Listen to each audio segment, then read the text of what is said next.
ମୋ ନାଁଟା ହେଉଛି ହଳଧର ଦେହୁରୀ, ଗ୍ରାମ ହେଲା କାଶିରା। ଏଠି ସବୁଦିନ ଲୋକ କାମକୁ ଯିବା ଆସିବା କରନ୍ତି, ଆଉ କାମକୁ ଯିବା ଆସିବା କରନ୍ତି, ଆଉ ତାପରେ ଜଙ୍ଗଲରୁ ଛତୁ ବି ଉଣ୍ଡେଇବା ପାଇଁ ବି ଯାଆନ୍ତି।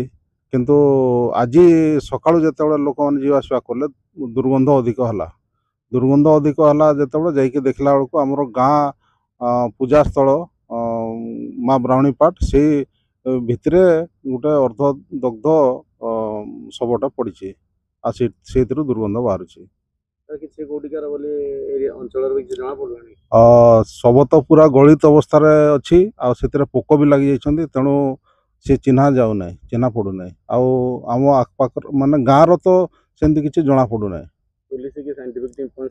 ହଁ, ପୁଲିସ ଆସିଥିଲେ, ଆଉ ତାକୁ ତଦାରଖ କରିକିରି ବର୍ତ୍ତମାନ ତାକୁ ପୋଷ୍ଟମର୍ଟମ ପାଇଁ ନେବା ପାଇଁ ସେମାନେ ଇଏ କରିଛନ୍ତି।